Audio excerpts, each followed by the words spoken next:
All right, man. We are update.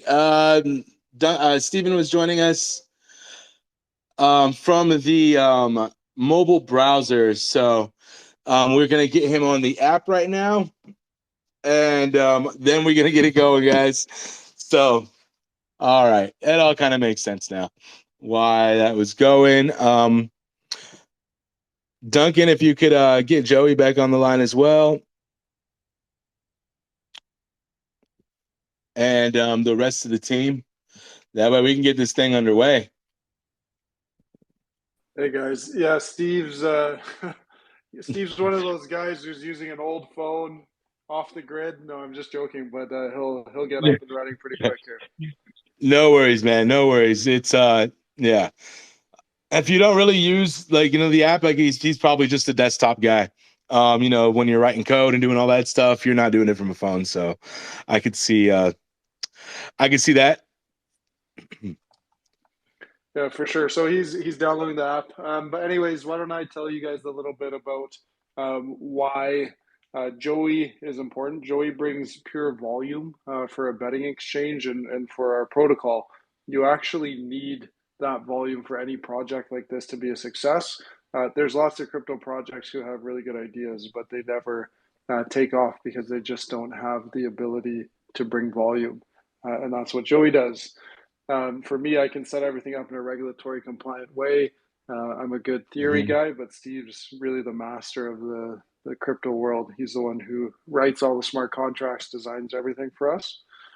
Um, but yeah, so Mhm. generally how it works is if you're a really good bettor, the sports books or the betting exchanges will use your data and then they'll move the lines. So let's say in the States, you guys use American odds. So if it was plus 105, if you're placing a bet on the Mhm. Yankees, then they'll move the line to, let's say, minus or even plus 100, and you lose all your value. And you might only have gotten a few $100 down.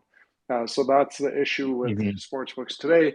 And that's what Steve has come up with a novel manner to overcome that. I can see Awesome. the Yeah, KDABet Twitter in the spaces I now. can see him in here. Yeah. I've sent an invite to speak. And our co-host both. Let's see. He'll get an alert. You just got to approve, or you can even request to speak. Either way, if you're on here, Steve. All right. Welcome back, Joey. Hey, what's going on? Hey, nothing much, man. Another beautiful day. Yeah, so to kind of elaborate on what Duncan was saying is, and my role is to go ahead and trade and fill these liquidity orders, because that's our main gripe as in my office and every syndicate or bigger better out there is Uh-huh. if you're going to give away your data, you don't want to give it away for cheap. So Uh-huh. filling the liquidity is the main thing. I'm not even like, I'll give you a perfect example for everybody out there. So college football numbers dropped yesterday at Circa. They're taking $500 or $1,000. Mhm. So I'm not going to even tip them off on where they are off for that cheap, if that makes Mhm. sense to Mhm. everyone, in the chat. But yeah, so that's the cat and mouse game is just trying to Mhm. get down big numbers because as professionals and I have a lot of people in my office, I have to get bigger numbers than just Mhm. I mean, I know a lot of sharp guys that are just starting and there was a point where I started where just taking $1,000 or $2,000 was Mhm. enough at the time for your risk management, but now Yeah. it's another level of things. Awesome. Yeah. Guys, No, can you hear makes me? sense. Here we go. Hey, Steve, we got you. The Yeah, you man. got me now. But can I say something about Twitter really quick before we start Please this? do, man. Yeah, please do. 'Cause I'm fucking pissed off and I'm gonna swear. I'm sorry to swear. Yeah. It's not my nature, but I hope Elon Musk takes over Twitter and destroys this coding team. It's the fact that No, I dude. can't, you know, Yeah. the fact that I Go can't talk ahead. from a desktop or use the Hmm. old version of the app. So the problem was I had a version X.X of the app, and then I have to update the damn app to even talk on the spaces. I think the coding team Hmm. should be all fired, and Elon should just destroy them and actually put in people who know what they're doing. So that's my take No, on Twitter. It drives me crazy, man, because they have so many cool tools too. Like there's a live streaming option that nobody really knows about that's been around forever, and it's just so difficult to utilize that nobody does it. It's and that could be something that's amazing, you know, being able to go live just like on YouTube would be killer, you know. But Yeah, yeah. that's what I'm used to. Right? So like, We could take it a whole fucking spaces to start bashing on Twitter, but hey, uh, but you I'm know, here we're now. I'm definitely here. here for a better reason, man, and that's for to get to know what you guys are doing, and you know, we've gotten to talk a little bit with Duncan and Joey, and you know, you're the man with the plan behind the programming, the market making, the that awesome white paper write up that had my brain hurting for a minute, you know. But go ahead, man, if you can give a quick intro and everything, and we'll just get down to it. Yeah, look, you know, we had a good structure set up for this, but I guess that's kind of screwed up now. So I think maybe we can expedite it for the people who are Sure. left and just have a really good spaces and talk about kind of what we're trying to do and why Kadena is the right tool for doing what we want to do. So Hmm. obviously Joey talked a little bit about you know, the kind of the difficulties of sports betting, getting down lots of money. You know, you're pretty much banned or limited if you bet or win in any case in a sports book, as kind of Joey was mentioning, and just collecting money in any way or form when you're owed that money can be very, very difficult if you don't do it in a regulated manner. And you know, about 60% of money bet is not regulated. Okay, so it's done Hmm. in gray markets, and Joey will Right. speak to that for sure. Um, Hmm. but in a sense, you know, Joey, maybe you can tell a little story about, you know, Yeah, I'll collecting. chime in right now. I didn't want to interrupt, but I wanted to interrupt. uh, Um, so yes, so even yesterday, he was like, "Do you have any good stories you could tell in spaces?" And I casually was like, "Man, every day is a story with trying to collect from, you know, all these partners that I have a lot of partners that I met on Twitter, and you know, 90% are good people, 10 are want to take shots at you, you know?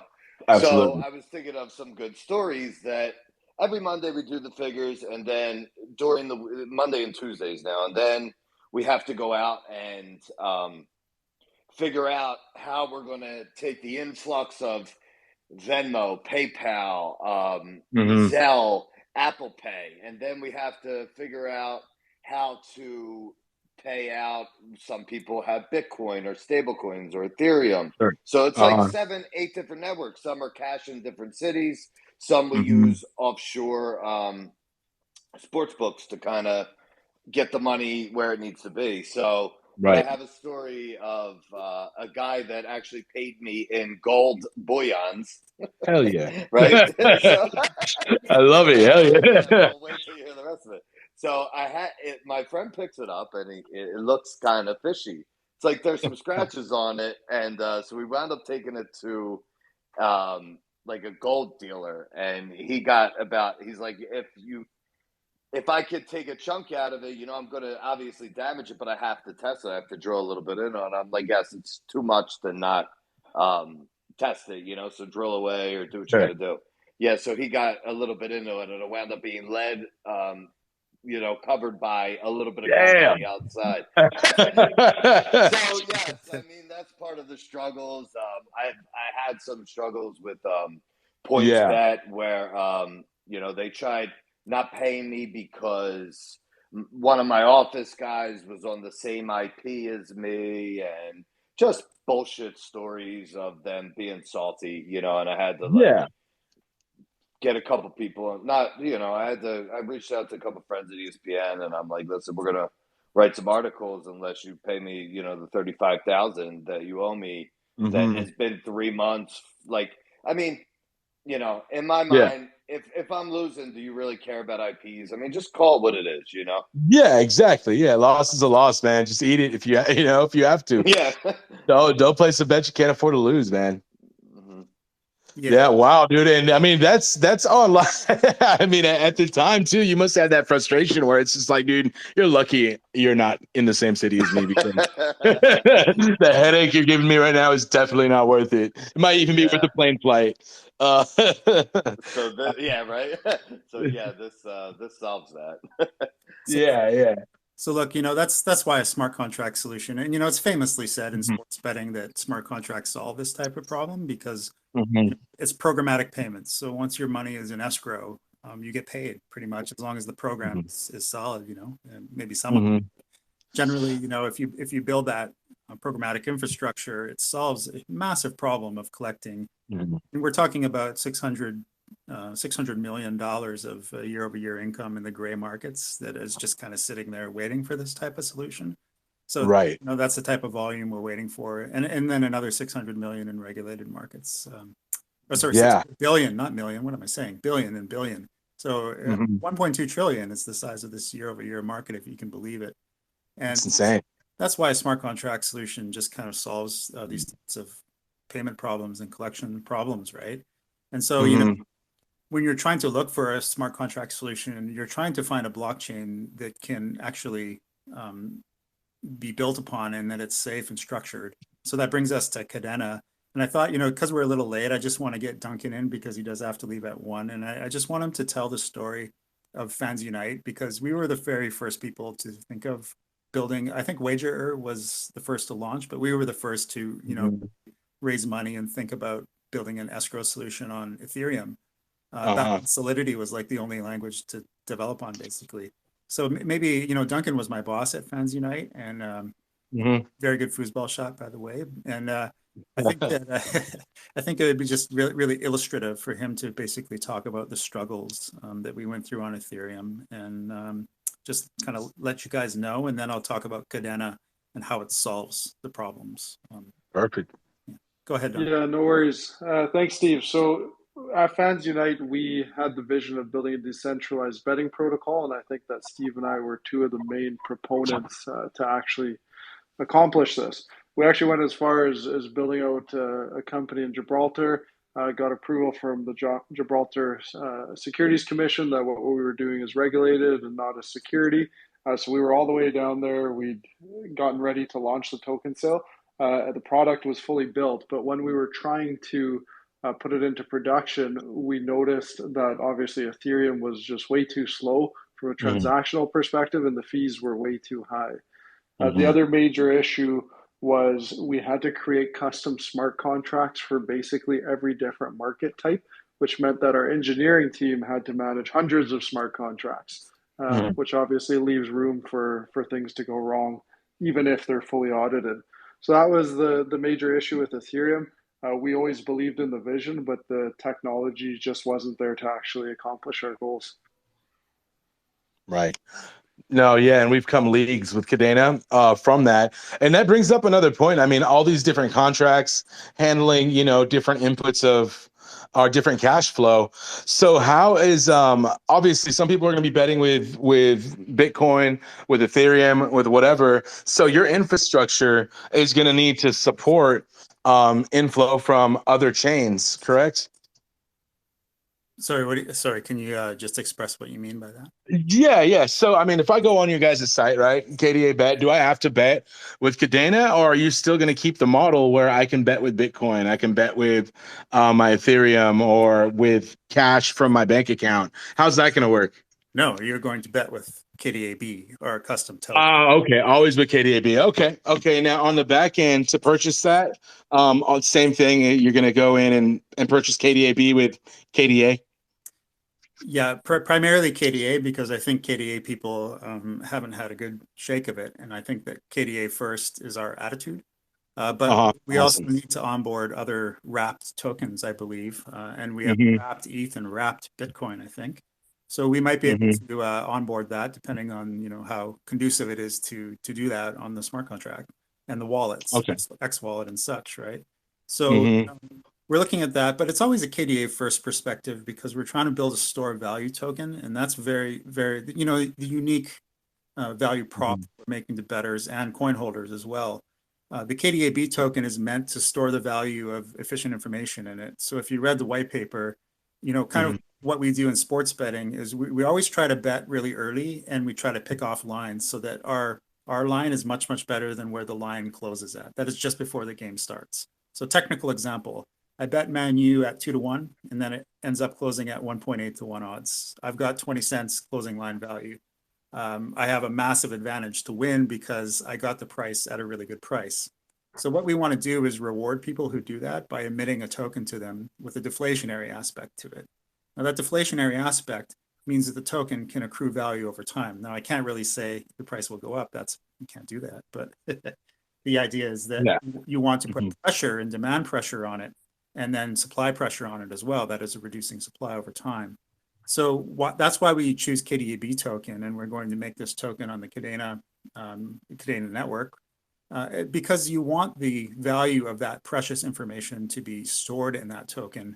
And you do that by just adding the deflationary aspect, much like Bitcoin and the halvening, right? It's kind of the same direct issue there.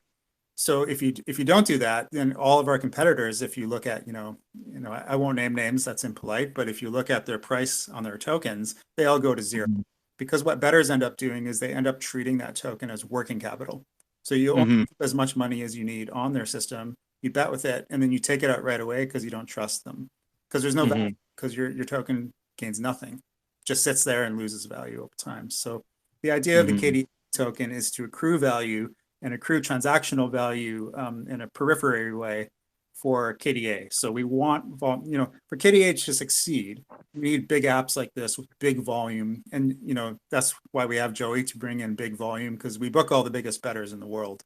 Already in the brokerage. I help Joey by originating, but he's the guy who does the trading. And so we're trying to bring that volume. And, when we bring that volume into the KDAB token and it accrues that value, KDA will succeed. I shouldn't say must, but will succeed because it gets more transactions. And that's what we need as an ecosystem to avoid the cathedral, which is beautiful, but has no transacting in it. It's really through transacting where we all win. And that's why we're building this token. Awesome. Okay, great. Cool. So when you're doing this, I'm just curious, as to what the onboarding process looks like for some of these guys with deeper pockets. Just would you help facilitate them? Because getting into the Kadena chain is one of the things that we're aiming at too, is easily onboarding onto Kadena. Not having to jump through too many hoops. Yeah. So the market makers you're talking about, rather than professional bettors, right? Yeah. Yeah. So we know them all. That's great. So, and we work with them and book them. So we have great relationships already. But, actually just today we were talking with a good friend. I shouldn't say his name because we're not officially doing business yet, but they do massive volume in soccer and tennis on Betfair. And we were talking to them today, and, we're just kind of meeting a lot of people who are kind of suffering from the fiat centralized model. So they go on Betfair, and Betfair's shareholder incentives just do not align with winning bettors. So it's just really, really falling apart right now, and bettors are quitting because they get charged 60% tax on their winnings. Where on KDB token, you get charged zero. So that's a great benefit to them. And so it's just making the case like, look, if you come onto our system and you make the markets and you get CLV like you always do anyway as a market maker, instead of getting charged 99% economic rent for your data, that is, you get banned, you get limited, your accounts get canceled, they don't want you. What you do now is you mine the token, and you mine the token by being a great bettor. And by doing that, you give an incredible value proposition to them, where not only are they making extra money on top of money they already make, but what they're doing is they're accruing tokens so that they own the protocol.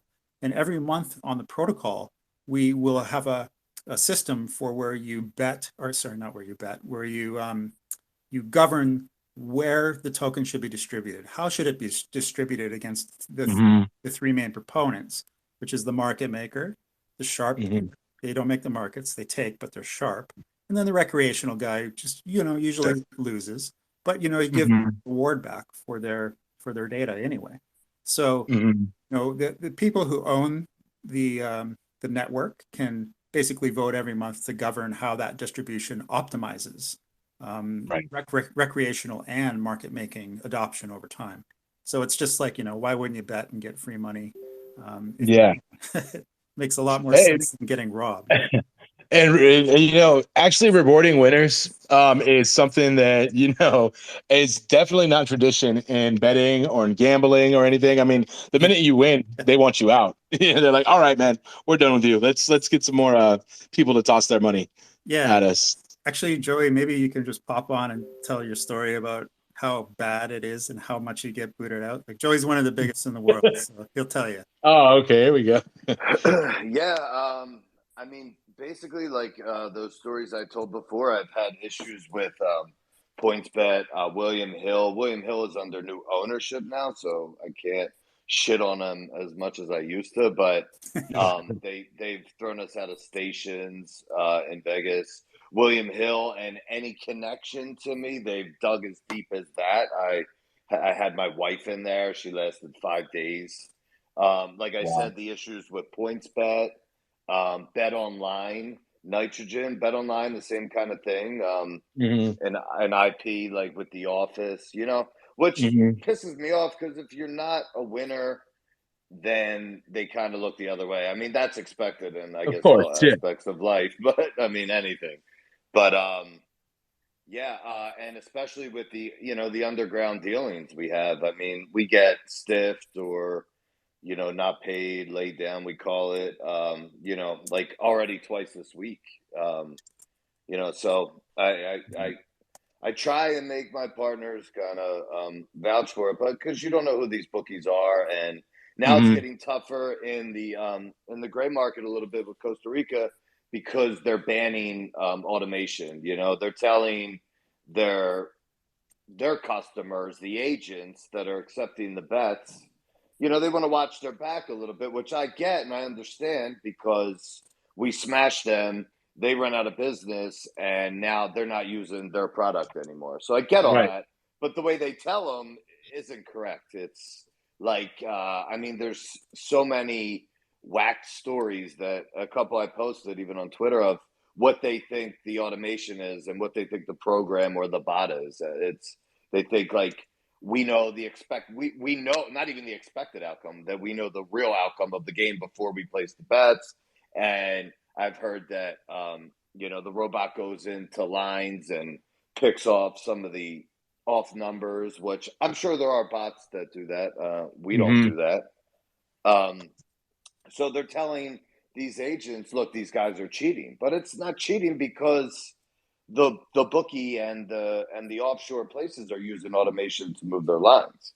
So it's really just fighting fire with fire, but Hmm. trying to explain that to a bookie who just took a Oh yeah. little pounding is tough, and they know they could get away with it because Yeah, and they're used to having things their way, I'm sure.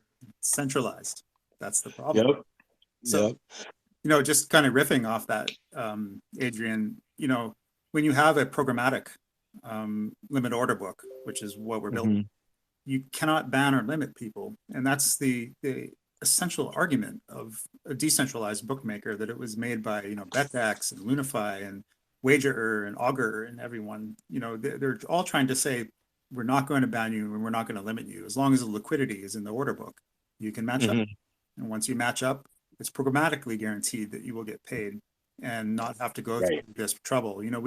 We go through thousands of accounts. Okay, it's like Joey hasn't told you about the account getting. Oh my God, it's just pardon my language, but it's just terrible. Hmm. So, when you build this on Pact, you solve massive problems for market makers who are just generally under the gun, particularly in the USA. Americans are treated like garbage, I think, by bookmakers, and it's Hmm. about time that we had something that was for players by players and just cuts out this centralized shareholder nonsense, because they just hate winners of any kind because they're driven by their share price, right? So that's kind of the Right. idea.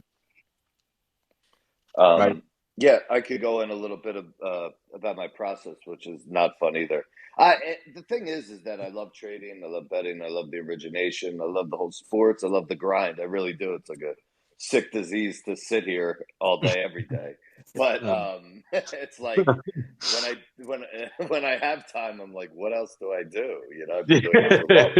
But Yeah. the worst part about it is like the payment rails and the getting of the account. So basically, what we do over in my office, PSI is our name, and what we do is we'll reach out to when people reach out to us from good referrals, and we'll ask the person that reaches out, or I reach out to them to find a local bookie or an offshore bookie that will take bets under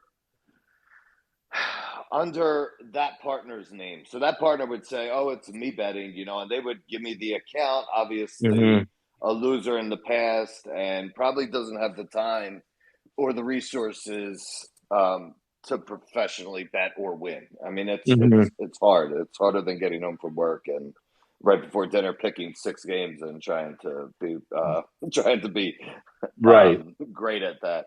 So we'll take over their accounts, and the thing with the offshore places is they don't really give too much a shit. Like they're not like the real places that move their numbers off of hits, we call them. Just when we buy a number, they move off us. If we take -7 on the Celtics, it goes to 7.5.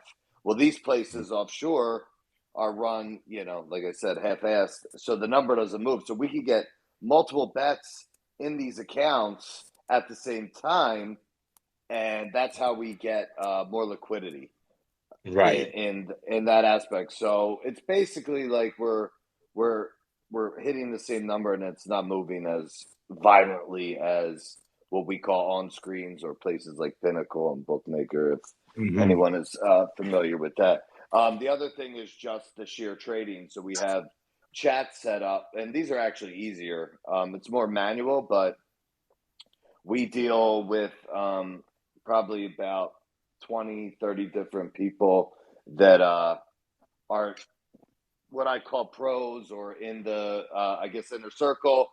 We're all trusted. It's all credit. I know these guys are either pro poker players or professional bettors, and we'll send numbers out there. Hey, I'm looking for Boston -6.5, but I don't want any juice, or I only want to pay 2 cents a juice. And the other person may be on the other side, or the other person may just have spoken to somebody who wanted the other side than what I wanted, and then work out broker deals where this guy can earn just by brokering the deal between somebody that I might not know. I mean, these are I'm sorry, it might be hard for a lot of listeners to understand, but yeah, this is like some of the struggles of just getting a nice size bet down. We have to go through many hallways. And this is going to be supported now or facilitated by your matching engine. Am I understanding that right? Yeah, let me speak to that. That's exactly right, Adrian. Yeah, absolutely. So just kind of having a flavor of what Joey talked about the kind of incredible efforts that have to go behind betting scale capital. We now have to kind of think about how to build a limit order book on the blockchain. And that has not been possible at all until Kadena. It is absolutely not possible to build a secure limit order book on Solana or ETH or any of the other competitor, or Polygon even. You just can't do it. And I'm going to express the reasons why and why Kadena. Because, when you're building a project and trying to explain value to Kadena, especially people who want to partake in an ICO, you have to answer 2 questions. Why the blockchain? So I think we've done that. And then you got to say, why Kadena? Why Pact? Why would we even be here talking to the community? The reason is because, Martino and Popejoy literally built Kadena to be a limit order book, a decentralized reimagination of the limit order book. And the sports exchange is just that. It's no different than KuCoin or, a centralized system like that. And when you look at the underlying software, it's actually ingenious what they have done. So, for those of you who are not computer programmers, I'll try to be succinct, but I'll tell you why Kadena is cool for this and why it fits the limit order book. It's built specifically for that. It's built in a programming language called Haskell, and Haskell is a functional programming language that has kind of a unique property. That is, if you build your code and you compile that code, then your code is bug-free, pretty much. That's the sense. So when you put your runtime on the Kadena blockchain, it's not like Solana where you have these crazy loops and while loops and C++ that somebody could exploit. And then you see $300 million go down a wormhole And you wonder who did that. So that can't actually happen. So when Stuart Popejoy says that can't happen on Kadena, that is absolutely true, because Haskell has properties where, you know, you're bringing your function to a data, and your outputs in your code have to be well, you know, have to have a formulated answer to it. So say you're like, you know, I'm writing some logic in your order book where you're doing a payout when you get Oracle data and it gets sent in. You know, that results, like, you know, Adrian is owed $20 by Steve for betting Yankees. That always come out as long as you wrote your functions well. I mean, you could still make a mistake where you have like a function that's supposed to add two numbers, but you wrote a minus instead. You know, that's going to file, and then you're going to get burnt on that if somebody. Yeah, it won't see it as a bug or anything because it's technically correct. Like, they don't know what you're trying to do. They just know what a proper function looks like, right? Like, yeah, and so or the compiler anyway. Yeah, you're absolutely right. So the only way that things can screw up is if that happens, but that's the fault of the coder, and not Pact. So Pact is much flawless. When it compiles, it runs, and it's not going to have any exceptions. So there won't be any stack overflows, because they made it Turing incomplete, which forbids these strange while loops, which can run and eat up all the gas and then cause these crazy exploits. Like Jump Capital could come in and just, you know, the market, and then the market comes on and then they buy it all up at $20 cheaper. So that just can't happen. So that's the first most beautiful aspect of it, is that it's written as, it's utterly safe if you guard all of your functions. So you write these little programmatic things called guards. I'm sure you know that Docushield. So you guard your functions correctly, it's going to run. And that's the first thing you need in a sports betting exchange, because the thing that destroys your brand in 2 seconds is if you suddenly, you know, you make a bet and then it's just lost. And you don't know why, because it's a runtime. And there's like no exception. And so you have to make sure that things work properly. And the second aspect is obviously Chainweb and Kuro.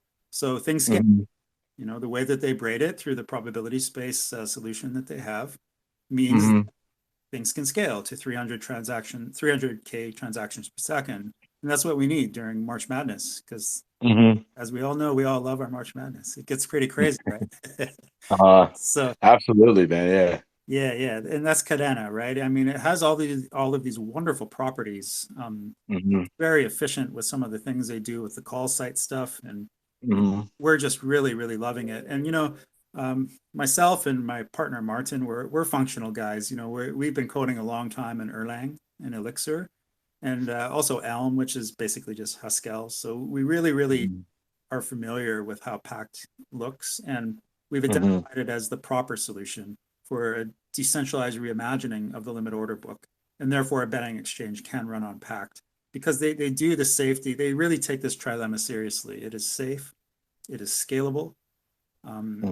You know, and that's what we really need for a sports book, because, you know, we can never drop transactions and everything has to get paid on time and quickly. So that's why Kadena. Steve, do you mind if I ask a question, Steve? Yeah, go ahead. Sure. So something I've seen with a lot of other exchanges when they start up is it's truly only peer-to-peer. There's no really big market makers, and so liquidity is almost nothing, and then it dies down. So my question is, when people first create an account on KDABet and they're trading against someone else, is it likely that they would be trading against somebody like Tunes or another really big player? Well, we want to decentralize that factor. So, you know, we will be making markets. Myself and Joey as well, but we're going to try to bring on, you know, 15 to 20 guys who really know how to provide liquidity and have lots of Betfair experience. So we're just very versed and connected, mostly through James, our marketing friend, who's a partner in our foundation. He worked at Betfair for 5 years, so just got to know a lot of the traders and market makers. And you really want to decentralize that function, right? So that the mining is spread out. Because what you want to avoid is too much tokens ending up in one market maker's hands. And that's kind of how we're going to approach this. You know, like Joey said, he deals with all the bigs, and we're going to talk to them all and build those relationships so that we have a decentralized ownership structure in the token. And therefore, it'll just make more efficient matches, because the concern in the matching engine is that you want your bet to be matched if you're a rec. If it just sits there, and you're not getting matched, you're getting pissed off. It's like, well, how come nobody's picking me up? Well, Exactly. the way you do that is you just have to have the relationships. And so when you look at the guys like BetDex, they have no relationships. And we've been doing this for 20 years. Actually, particularly Joey, I've been doing it for 10 at a high level, but Joey's the OG. So props. And we're gonna bring these on. And that's how you do it. You have to have the respect and the relationships over many, many years of working. And the competitors just don't have that. Right. Okay. That makes sense. And then especially when you have these relationships in all these different countries, it's not just like US and Canada. No. Do you see it being a challenge, like onboarding all of these relationships onto your platform with like all the gray area regulation stuff? Yeah, unfortunately, Duncan works. So I'll speak for Duncan because he did have to leave, unfortunately, to a meeting. He runs a company named Lion Gaming, and because he's a digital assets lawyer and has been in this space, we're really taking regulation seriously. So in our ethos on our website, we're regulation first, and I think you've intuited a great problem there. The sense that we're going to have to talk to many, many regulators, and so the strategy first is to most market makers essentially have Maltese accounts, okay, and they can get on anywhere through some sort of subsidiary company that they own. So that's not a problem really, but we do have to regulate for Rex and all that stuff. And Joey, can you just turn your speaker off there? Yeah, sorry about that. So yeah. So, Duncan has a firm called Lion Gaming. He's the chief executive officer. It's a fairly large firm that deals with 24, large scale operators. And we inherit a lot of licenses through our partnership with them. So in our team token structure, some goes to Lion. I'm just going to be forthright with that. And why we do that is we need those licenses, Gibraltar, Malta, Isle of Man, UK, hopefully Canada soon. So, God bless the Canadians. Love you. And we really need to take that regulation seriously, which is why we're regulation first. So, picking Duncan as our partner is so critical. And we're so thankful for him because he brings that gravity of legal experience and also speaking with regulators, because we did this all in 2016, 2017 at Fans Unite, as he said. And just dealing with regulators is just such a pain in the butt. But, if you're making money and you have the volume, it tends to open doors.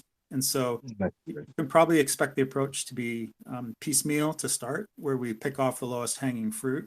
And then we just kind of try to get into those places which are more amenable to a Web3 decentralized market. And the way that we make it amenable is volume, because volume speaks and volume pays tax revenues. And that's what they care about. Definitely. And I wanted to just say we are going to be taking questions, guys, but we did have a format we kind of wanted to get through to cover such an expansive project.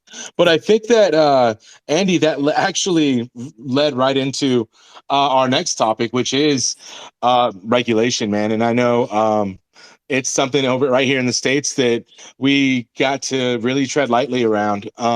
And we'd love to hear, your guys' approach. And I know that's a lot of what Duncan's doing, but I mean, whatever you could kind of tell us is going to be gold. Yeah, in terms of US, you mean, right? No, well, anything. I mean, when it comes to like AML, and even like the SEC's reach, it doesn't stop at, if you're dealing with US participants, the reach doesn't stop at a border. They're going to pursue legal action and, get their money regardless of where you're at. Yeah, I mean, nothing's illegal until you take a bet, right? So our strategy is always going to be first, to be regulator first. And that's right. Focus. It's why we partnered and worked right away with Lion Gaming, because this is all they do all day long, is just dealing with regulators. And pardon me, sorry. Yeah, so the idea in the United States. So let's address the United States, because it's probably, the canary in the coal mine, so to speak. And how would you go about this patchwork structure? Well, Joey and we've been talking to all these guys, Bet Profit, Sport Trade, Stacks, STX. These are all fiat centralized based exchanges. And so we kind of learned that, generally some states are more amenable to dealing with these types of protocols than some others. So like New York, forget about it. Right. forget about it. I'm going to say that because it's New York. But, the idea is that, you want to go after the lowest hanging fruit always. And so you might look at more immutable states, states in the South, Florida, Georgia. These are states which have a more open regulatory environment, particularly if you have the volume, so that it can make, if you have a lot of volume that can come through, you're showing that in multi-isle of man first, then you can look at those guys and say, look, the tax revenues from this is substantial. Also, we're willing to basically put a tax on the bet. That's going to happen no matter what. They're going to say, look, you're going to put a transaction tax on it. And what they're going to be most concerned about is KYC, obviously. So thankfully, we have Docushield. And maybe there's a solution there we can work together on. But, definitely, as long as you have, provable identity and you can stick within jurisdictions, and you do something called limitations, bet limitations. That is, they might have, in the UK, this is pretty big. You can't fleece retail too much, or they get real pissed off if you do that. So they're going to basically piecemeal impose laws upon our smart contract infrastructure. And then we're going to have to embed that depending on jurisdiction. So if you come with, we do something Docushield, you say, yep, this guy's Floridian.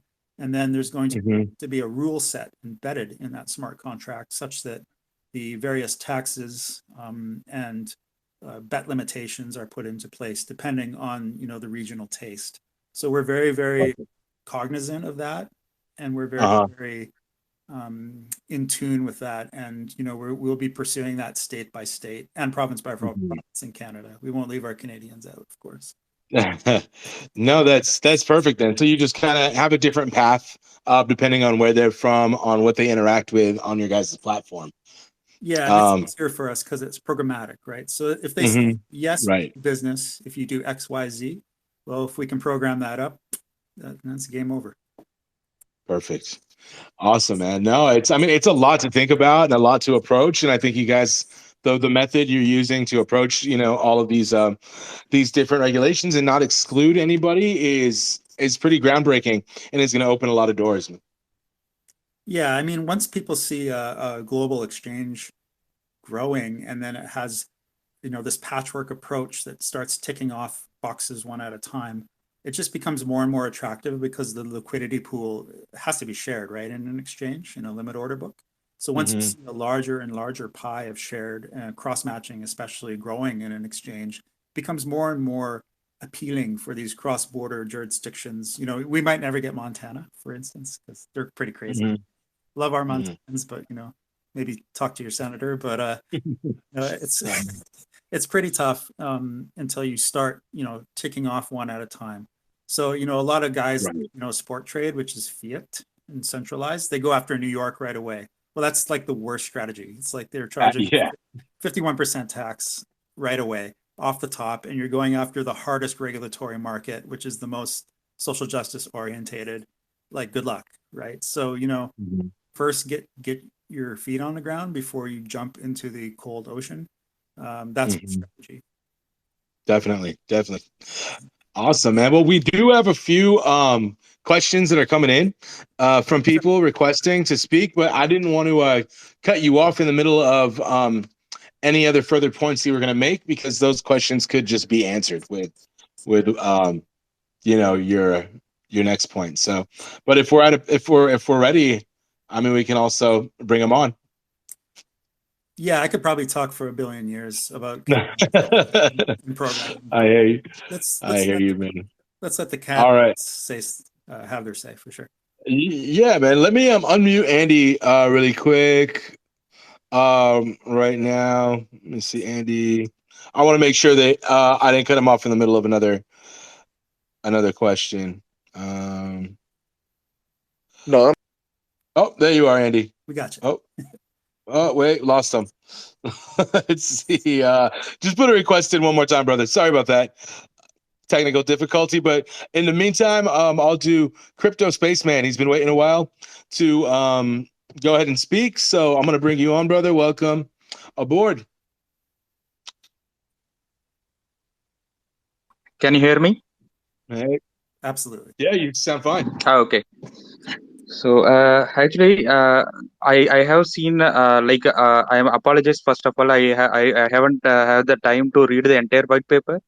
I just read what are the basic things in the website and Telegram. So Yep. I listened to everything right now. It's pretty exciting, and look at the way you have knowledge. It's really wonderful. You guys are building in Kadena. First of all, I appreciate and really happy that you guys in our ecosystem. And the main thing which I want to ask you is that the everything is good. Kadena have the best scalable layer one blockchain right now in current availability. But what happened is that I know that sure that you guys will get lot of advantage compared than the other blockchain at the moment. But I want to ask also, so scalability is the matter that it's already proved, or it's already we know that Kadena can scale. But what about that whenever the load is increasing, for betting, you might be at the crunch time there will be a lot of transaction going through at a particular time. So how you guys are going to manage that part of business, like that part of things, how you are going to plan to manage it? Because I don't know what type of nodes you guys going to use, or how the chains will be managed. So do you have already planned about it, or something that you guys are going to figure it out? So just if you can light it up about that topic, that will be great. Yes. No, a fantastic, sharp question, by the way. So the way we understand Kadena is that it has a public and private component. The public component is the chain web, and that is basically clogged up by miners. So imagine March Madness comes by and we slam, 100K transactions per second. It can get that big. I'm not even joking. We slam the chain web with that, and then the miners just have this huge, pile of gunk sitting there in the chain web. And, even if you scaled up from 20 chains to, several hundred chains or several thousand, it's still so many transactions, right?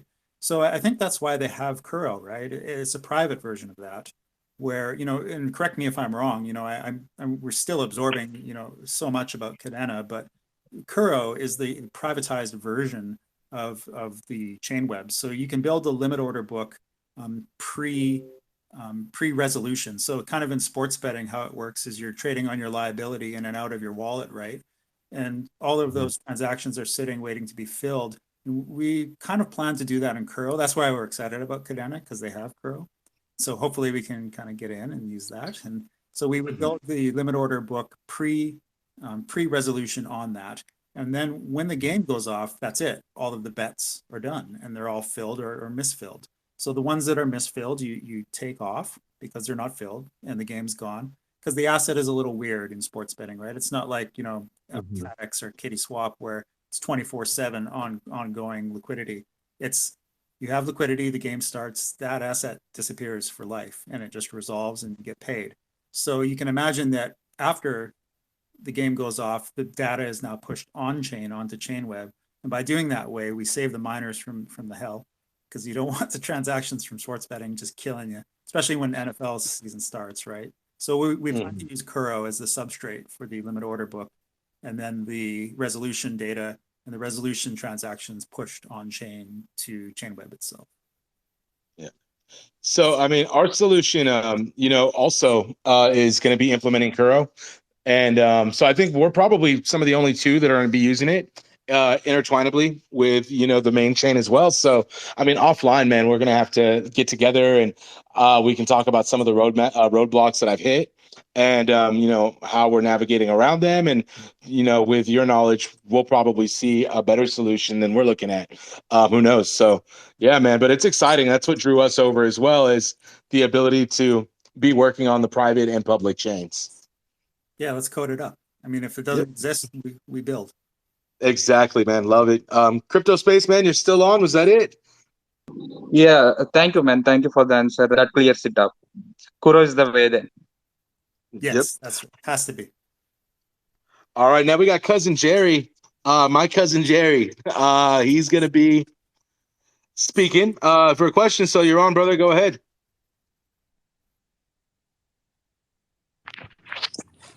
Hey, can you guys hear me? Yep. Yep, you betcha. Okay. My kind of problem with like the whole exchange model and like crypto and all that is like, how do you get fish? Like, these guys don't want to like change their money into Cardano and then like have it on exchange and the bet spins and they're not getting down.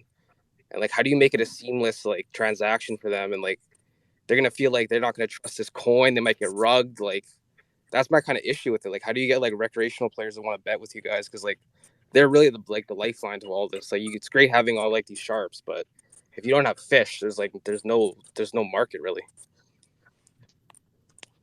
Yes, so very good question, by the way, very sharp. So I'll speak to that. So the very first thing is that, you know, the token dynamics are designed for this very issue, this very thought that you have. And it's the idea that, you know, as a rec, and we never call them fish, by the way, we call them recs because we never want to speak down to a bet. It's just part of our ethos. I understand though, you know, I've been in the gambling industry for a while and I was called a fish too when I first started out, so in DFS, but so we always want to make sure that we're respecting every aspect of the betting community. And as you noted, it's sharps, market makers, and recs. Okay, and so the token dynamics are exactly designed to compensate recs for their data, even if it's, you know, bad. If you get CLV as a rec, even if you're not a sharp bettor, you get good CLV by betting early.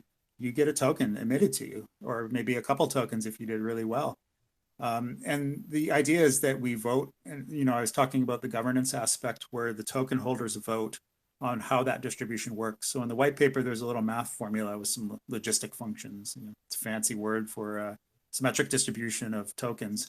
We can kind of change the shape of that. So if recs are not getting enough, you know, enough kickback for their data and they're, you know, they're coming on and, you know, they're going to lose, right? And I mean, let's be honest. Over time, you know, not a lot of bettors win, maybe, you know, 1 in 1,000. So we want to make sure that if you come on and you have a bad experience but you provide data, which makes the line more efficient, you're getting a kickback for your data, even if you lose the bet. So that's the first thing is that, you know, our token dynamics are really well thought out because we're big bettors, right? We've been dealing with this for 20 years. Joey's been dealing with this for maybe even more. So it's like, you know, we really designed that token dynamic to respect recs. And, you know, if the market makers and sharps are taking too much, then, you know, we have to adjust by vote that distribution so that it honors recs and keeps them whole and happy and having a good betting experience. There's 2 more points. So hopefully I can just go through them very succinctly. The second one is we have, you know, he's actually listening here, our good friend Jesse and partner in the foundation. He's our advisory on product, and he built basically the modern version of Pinnacle Sports Online. It's the biggest operator in the world. So he came in, and you know, we generally are so happy to have him on, and he will guide our product to have a good UX and, you know, advise us on, you know, what to do and what not to do, just by building the biggest operator on the entire earth. Not even close, right? So, you know, by doing that, we can take the second most important part, which is UX. If you do not have a good UX, you're done. And so we got the best guy in the world. We think we love him. So that's a thing. Now, the last thing is we're going to use the mechanics of Web3. That is beautiful marmalade. I call it beautiful marmalade because it's the best thing I've ever seen. It's the mutable state NFT. We're going to make this thing called Kadena Kings. So if you guys should get on and sign up for that because there's only going to be 3,000 given. And if you get a Kadena King, we're just going to use the mutable state to add things like free roll, bet boosts. You know, there's very popular stuff that you see in the traditional fiat centralized market. But you get bet boosts. You know, we'll do trips to Vegas, courtside seats to see LeBron in a raffle. If you have a Kadena King, you're the only person who's going to be able to get that.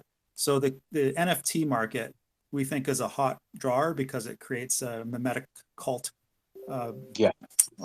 Cult's a shit word, okay? It's a mimetic community behind the betting where, you know, if you're part of this community and group, you get sweet, sweet benefits. And we hope that those Kadena Kings and Queens, by the way, women are always welcome, and we're comfortable with that. And we'll give them a female version of that. And we want people to use those recs specifically. Hopefully it doesn't go to the sharps, although you could sell it to a sharp if you wanted to. So we think that'll be very, very valuable. And you know, we want to do those promos with a Web3 style. You know, Web2 go away, Web3, and just so use NFTs and also use Metaverse. So through our partnership with Lion Gaming, we will be doing something in the Metaverse. We cannot speak much to that yet, but they have a massive arm, a gaming arm, where they build Metaverse experiences. And I just wish Dunk could have been here to explain that. I wish I didn't screw up the space, because he would tell you a lot more about that. Okay, so we have a lot of different draws, but it's particularly the UX and the token dynamics, which are going to be set to respect recreational bettors, give them a unique experience instead of just getting ripped off by a bookmaker in Costa or something. Man. Yeah, okay. I just don't see like a guy that just wants to bet like 5 dimes on the Lakers just going and transferring all this to Kadena, to this, to that. I just feel like you have to make it so easy for them to get down that it just sounds a little too nerdy for I know these guys, like I know people that lose money, like they're just not like they're not into any of this kind of stuff. Like you have to make it so easy for them to deposit and bet. Like they don't want like all these rewards and all this stuff like that. They just want action. Isn't it great we have CADEX then? And even further, just kind of speak to that. Our main thing with Docushield is onboarding masses without a hiccup. People, same thing. They want to store their documents. They don't want to go through all this stuff. Like my mom, she doesn't want to go through having to purchase Kadena, having to do this, and that. But I mean, there is partnerships right now that are with fiat on ramps, and there's even ones that aren't partnered up that you can implement yourself. Using their APIs and their structure they have. So I mean, I think UX, like we were speaking to, is huge, and part of creating a great user experience is an easy on ramp for fiat. And I'm sure that when we get to see some of the UX, which I'll let you speak on, Stephen, it's going to be pretty easy, I'm guessing, to bring in that cash flow. Well, if I could say one thing real fast, go ahead, Joe. I had the same type questions as well. So I mean, I know, and I've talked to Steven, like it's going to take time. I mean, the onboarding has to be simplified. I mean, I've had people complain if the NFL to click on the NFL button is on the right hand side when they're used to it being on the left hand side. I mean, people are just gonna. I mean, they're or the color scheme of the web page. I mean, it's crazy. You know how people are. So it will take time, but it's like anything else. I mean, even when I remember not too long ago writing bets on actual paper, and then no one would use Costa Rica because it's $20 per guy, and now that's popular, and no one's gonna want to put money up for FanDuel when they can play on credit, and that's taken people. It's just going to be one of those adaptions. We're just very early in the space, like Bitcoin in 2008, or even now. I mean, the on ramps have made it easy where it's a couple clicks, and eventually it will be that point. I mean, think about just 10 years ago with crypto, how hard it was, And when I first started using Kadena, I mean, Steve had to guide me, and I'm like, oh, this isn't really that bad. You don't have to be a crypto engineer. So yeah, maybe just really quick. So Cousin, I respect your question. It's a great question. And I just want to say, we think we got the best UX guy on the earth on our team, and we're so blessed to have him. So we're going to take that seriously. We would love to talk more with you and hear that critique, hear that, Doug. Yeah, for sure. We don't want to be like, we're just going to win. No. We want to talk to you because and we want you to advise us and tell us when we're screwing up, because the KDA community is what we want to win for, and that's how I guess we feel about it. Yeah, for sure. No, I appreciate you guys, and I'm definitely gonna stay in touch. For real, we're glad to have you. Thank you. Thank you, Cousin Jay. Appreciate it. And no, man, that's the kind of feedback that I also love getting, when they catch you and make you think like, all right, cool. So how exactly are we going to address this? Because, not everybody's going to be nice, and not everybody's going to tell you. They're just going to let you slowly, find out for yourself. So yeah, anybody my project, and I'm sure the same thing for KDABet, if you guys got any feedback that you might feel, could be a little harsh, don't hold back. I mean, us as developers and as creators need to know from the get, you're only doing us a favor. Yeah, we love your app, by the way. It's pretty slick. It looks great. Thank you. You know, the idea is we need to win for Canadians. You know, other blockchains get their time and it's our time and we need to build. So I just want to say, you know, in our ethos, you know, we're community first. That's our very first thing we wrote down.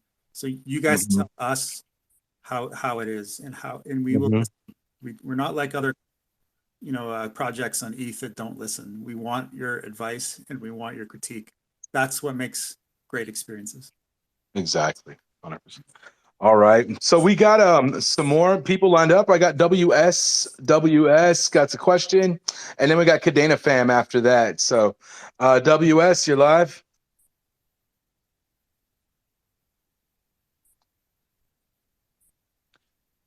All right. I see you just muted yourself. So if you want to unmute yourself, WS, you could speak. If not, we'll get Kadena fam on the line. But go ahead. I think you're unmuted now, brother. Go ahead. Yeah. Hey guys. Can you talk a little bit more about the coin and I guess the token? And I mean, you mentioned it's deflationary.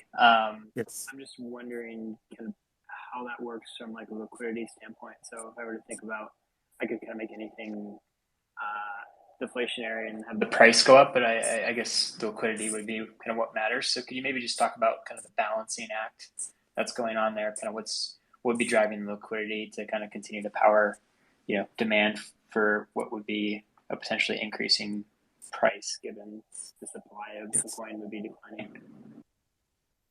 No, that's a great question. So, you know, definitely we want to store the value of data in the token. That's the whole idea. And any token only really gets more valuable when either there's supply shock or there's increased demand for adoption. We like number two a lot better. So, you know, the idea is that you're pulling in as many RECs as you can and market makers as you can with the idea that they're mining that token. So every time a new customer comes on, in the white paper, we kind of denote what the customer lifetime value of each customer is. And there's a little equation there you can look at. So the idea is we need to build to a capacity of about 400,000 bettors, which is about 1/3 of DraftKings in under 10 years. So we got 10 years to do that. And if we do that, we get the price matrix that you see in that white paper. So, you know, how do you make it so that that token gets harder and harder to get? That's really the issue. There's two mechanisms for that. Okay, so the first one is that obviously there's a deflationary aspect to it. So much like Bitcoin that does sort of a stepwise halvening, we do an exponential decay. We think that's a little bit better than that stepwise stuff. That exponential decay is just natural deflationary, right? So over time, the first few people who get on will get rewarded the most. So RECs who get on really early, they're going to kill it and they're going to make a bankroll. Maybe they're first in their life. And then the market makers obviously will mine a lot in the very first year. So it gets very, very, it drops off very, very fast, you know? And so we're really just trying to get that over that hill really quickly. That's why we designed it that way. And, you know, we are, you know, we're going to have market makers on there because we just talked to them all and they're very excited. And so the idea is just to educate recreationals to come on and just mine in that first year. So that's the first aspect. Second aspect is that I'll speak a little to origination. So I'm a professional machine learning scientist. That's my background. I did my master's degree in machine learning. And I'm an originator. And that's how I met Joey is I'm his math guy. And he's the mover. And what we do is, you know, when we're originating, we notice that things get really, really hard. Okay, it's get really hard in 2022. 10 years ago, I was picking off lines like no tomorrow. It was like you know, what's the word? Smorgasbord, I guess. It's a terrible word, but you know, I was just picking off lines, and then we just notice it gets really, really hard. So there's actually a natural deflationary aspect to origination in general, because the reason for that is there's more data. And there's more people doing machine learning now using computers to make probabilities instead of doing it by hand. And so you just notice that lines are just sharp as hell and getting sharper and sharper and sharper, and it's not quitting. So there's just a natural deflationary aspect to the edge in general in sports betting. And then I guess last of all, there's another natural deflationary aspect. The more and more the token gets adopted, so there's this thing called capacity rate in the white paper. The more and more the token gets adopted, the more and more market makers and sharps get on, and they're fighting over that token, which is degenerating over time and its emission rate. So you can imagine, one guy doing a market, he's just mining up a storm. Two guys, oh shit, I got competition. Three, four guys, five guys all fighting for NASCAR or something like that.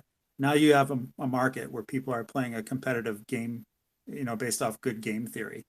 And when you reach a capacity point of market makers and sharps, generally there's an equilibrium to it, but that's degrading over time. So the bigger and bigger the network gets, the less and less share you're going to earn from the token emission. So, better get in early. That's the idea. Those are the three aspects of deflation. Perfect. All right. WS, was there anything else you wanted to add, or did that answer your question? Oh, I think he's out. All right, cool. So we got Kadena fam. We're gonna go ahead and bring up Kadena fam. You're on.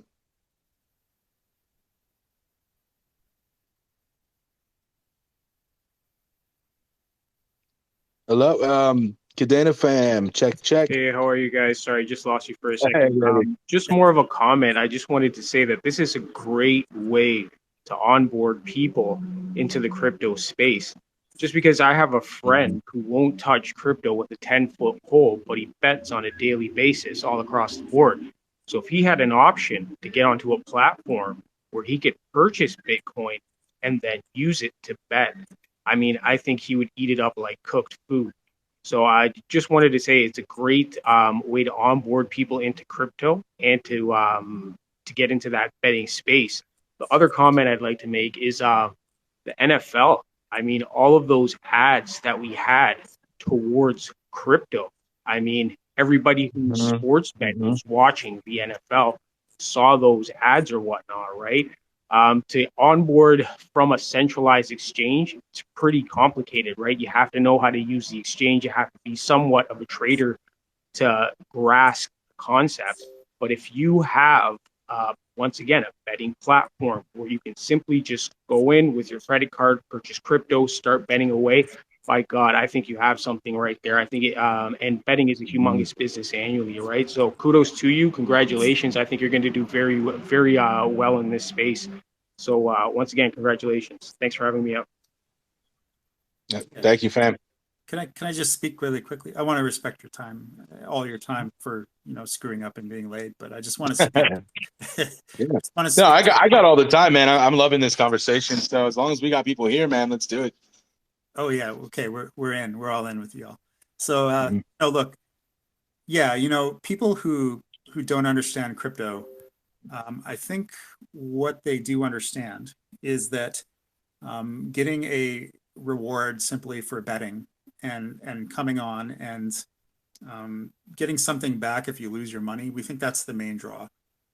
It's just and speaking to marketing and like how do you speak to these people, like Joey's like totally right. Like I see it all the time, just the amazing stuff that Joey has to go through with bettors who bring bags of nickels to Kmart to pay him and stuff. Like seriously, like it's just not great.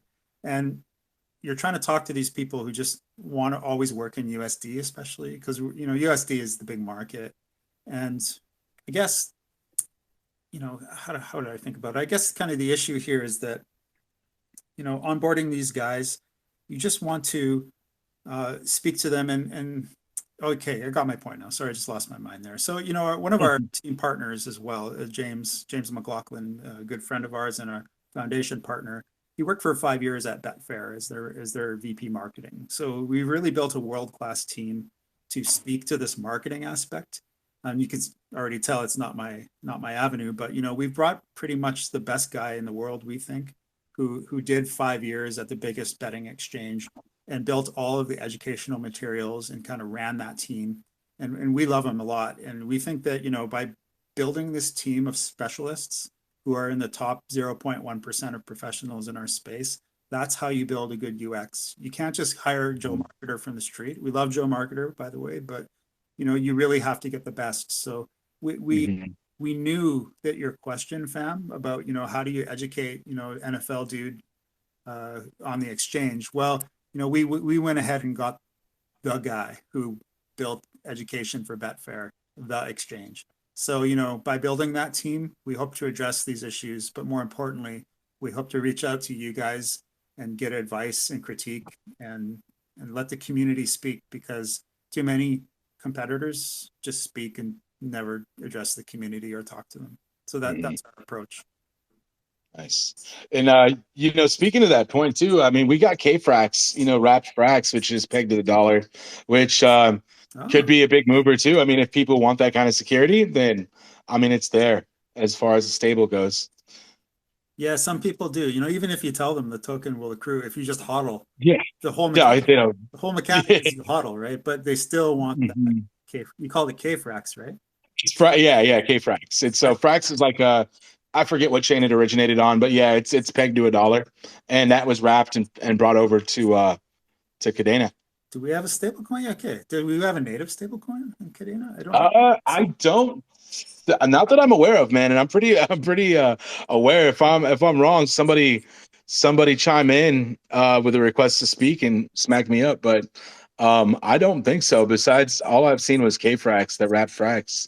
Just don't do Quantas if you guys do, okay? No, right? Yeah. Yeah, I'm definitely not going to create a stable after all that noise. But yeah, I don't believe so. And well, I mean, again, we'll speak more offline to that too, because that's something I'm definitely looking into for another aspect of our product. But awesome. Yeah. I mean, I got Crypto Spaceman again with his hand raised, brother. You're already allowed to speak. So if you want to unmute yourself, go for it. Yeah, I'm here. Can you hear me? Yes. Yeah, you're good. Okay. So, like, the topics are going too much technical oriented. So I just want to light it up. I have two questions. One is that I know that you guys will include football, the baseball, basketball, rugby. So whatever you call in whatever the country, might be these are the mainstream sports.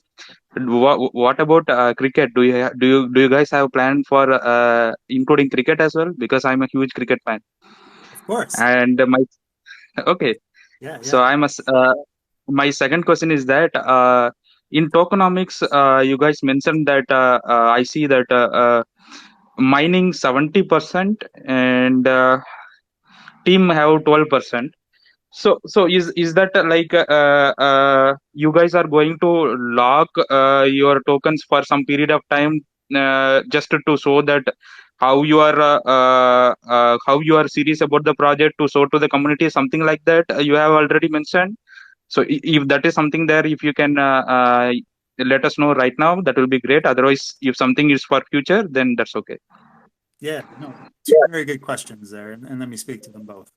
So the first one is, you know, offering many sports, and you know, we love our East Indians, of course, and we love cricket. By the way, I play myself very very bad, but you know, I actually played baseball in university, so I love my cricket, even though it's much harder to hit the ball for some reason. But the idea there is we work with Duncan and Lion Gaming. I just wish he could have stayed because he could have told you all about it. And Lion Gaming is a firm that deals with Sport Radar data. Okay.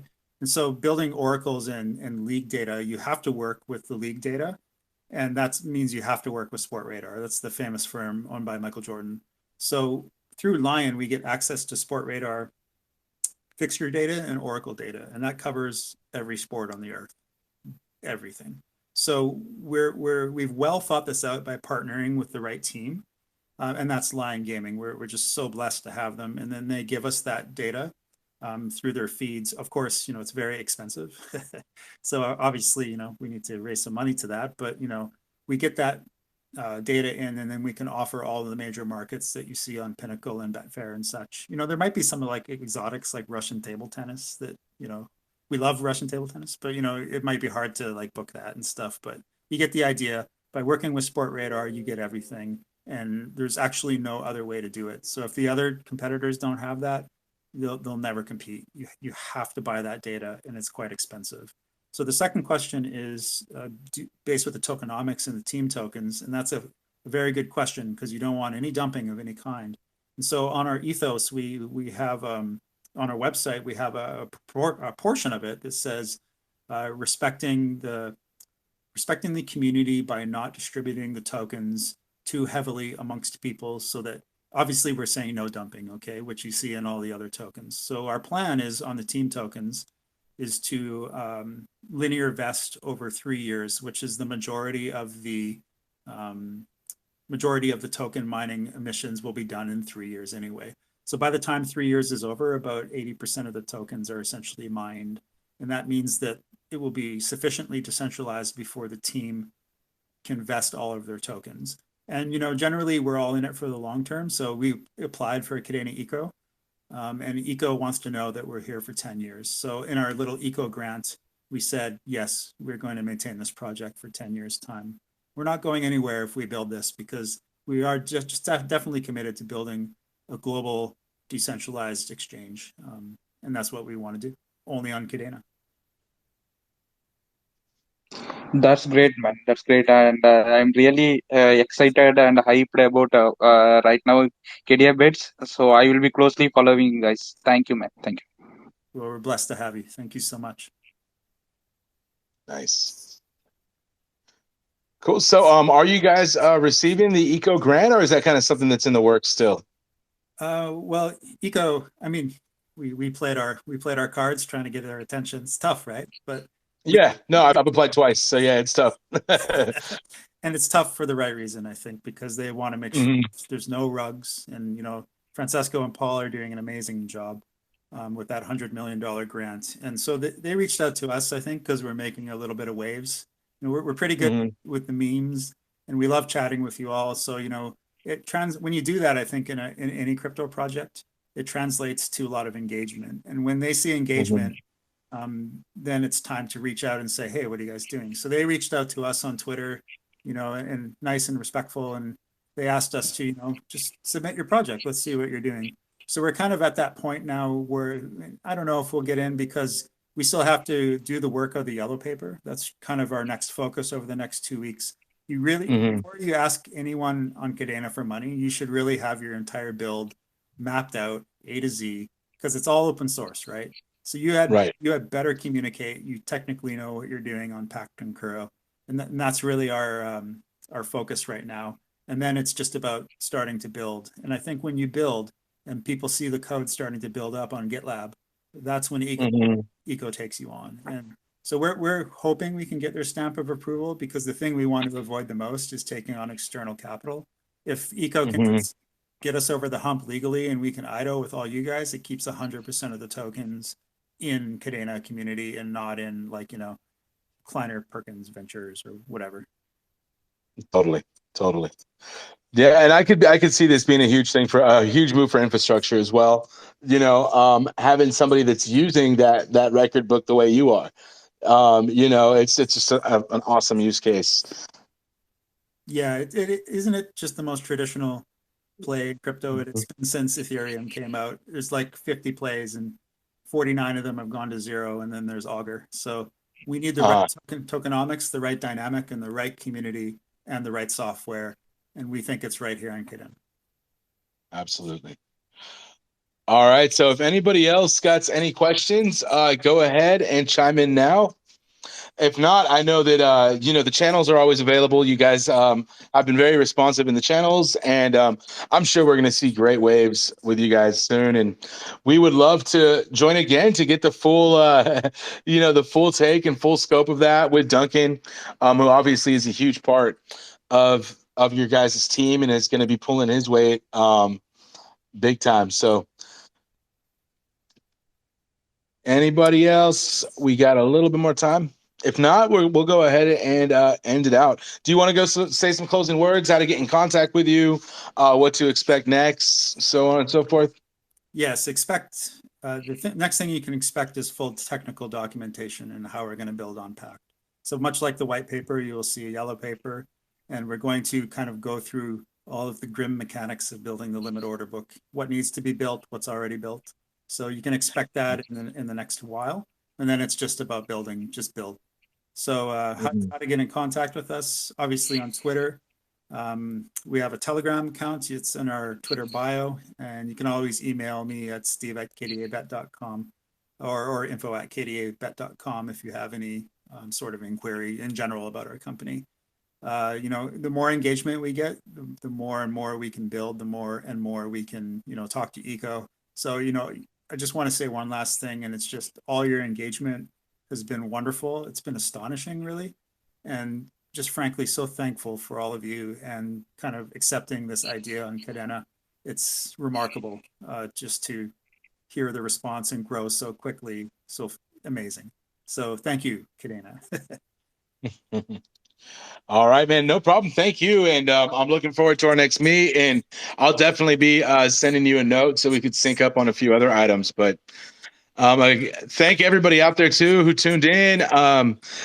For people who haven't been able to, if you want to let them know that we're going to be putting this up on YouTube as well. So they'll be able to check out our YouTube channel, our Odyssey channel, and be able to see a recap of this. We may start just putting these all up in a podcast too soon. So we'll have all that info out for you. I'll provide some links.